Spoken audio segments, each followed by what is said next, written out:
Hello दोस्तों, मेरे इस चैनल पर आपको डरावनी कहानियाँ और कुछ अजीब ऐसे किस्से सुनने को मिलेंगे जो कि आपको हैरत में डाल देंगे।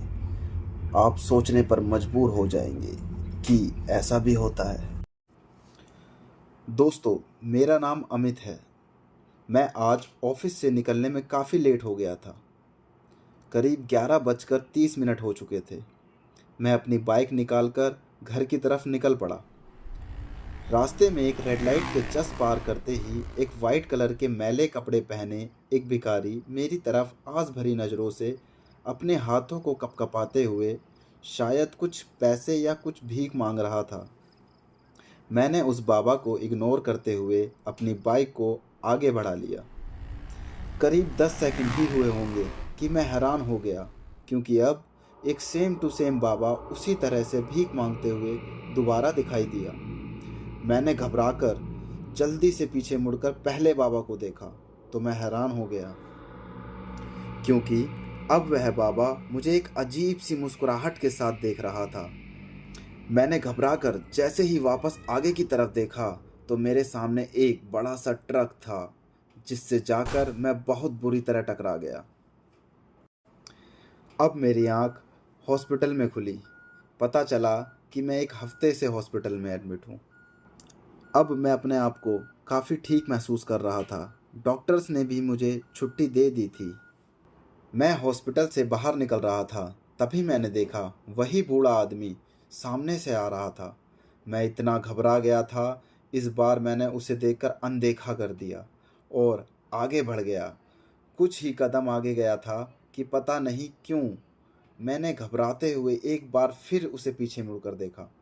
वह बूढ़ा मुझे अभी भी घूर रहा था। अब मुझे थोड़ा डर और बहुत ज़्यादा गुस्सा आ रहा था। मैंने उस आदमी को आवाज़ लगाई और उसके पीछे जाने लगा। मैंने देखा अब वह आदमी अपनी चाल में थोड़ी तेज़ी ला चुका था और वह आगे की तरफ चलता जा रहा था, और मैं भी अब गुस्से में उसके पीछे उसे पकड़ने के लिए भागने लगा।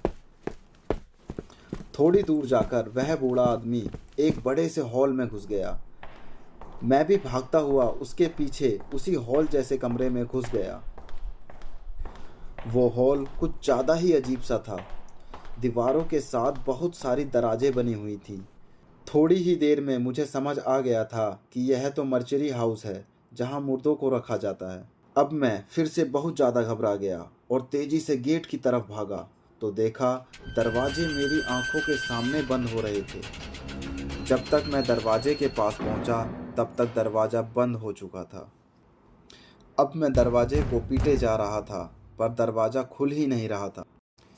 तभी मुझे एहसास हुआ कि मुर्दा घर की हर दराज में से एक अलग तरह की आवाज़ आ रही है। अब मैं डर से बहुत ज़्यादा काँप रहा था।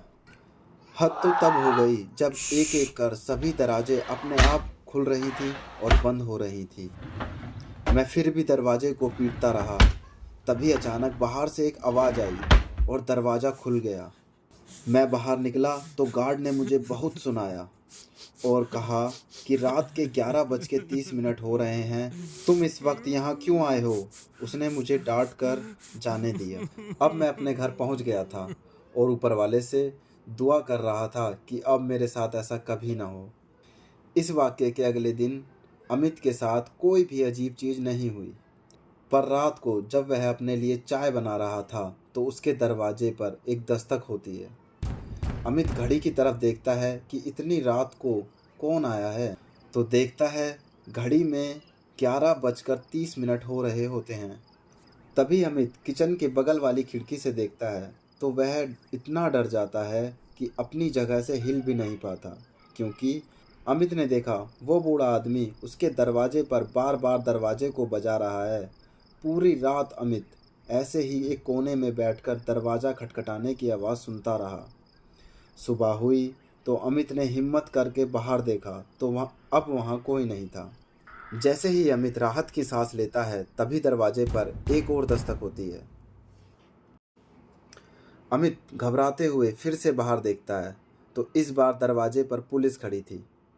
अमित तुरंत दरवाज़ा खोलता है। पुलिस ने कहा, तुम्हें हमारे साथ चलना होगा। अमित भी तैयार हो गया। पुलिस अमित को अपने साथ मॉर्चरी हाउस ले गई। वहां एक दराज खोलकर अमित को दिखाया और पूछा, तुम जानते हो इसे? अमित ने देखा तो घबरा कर बोला, यह आदमी मुझे 3 दिन से परेशान कर रहा था। पुलिस ने बताया, यह आदमी 4 दिन पहले मर चुका है और इसको तुमने मारा है।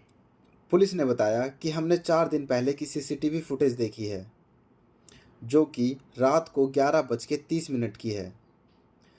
तुम्हारी बाइक से इसको टक्कर लगी थी, पर तुम बिना रुके सीधे निकल गए। अगर तुम रुक जाते तो शायद उसे हॉस्पिटल पहुंचा देते, तो शायद वह बच जाता। अब अमित समझ गया था, जिस टक्कर को अमित मामूली टक्कर समझ के आगे निकल गया था, उस दिन उस व्यक्ति की मौत हो गई थी और इसलिए उसकी आत्मा उसे परेशान कर रही थी। अब अमित को बहुत अफसोस हुआ, पर अफसोस के अलावा अब अमित कर भी क्या सकता था। तो दोस्तों, देखा आपने, अगर सफ़र में कभी कोई दुर्घटना हो जाए तो हमको एक बार रुक कर देख लेना चाहिए, शायद किसी की जान बच जाए। अलविदा दोस्तों, मिलते हैं किसी और अजीब किस्से के साथ।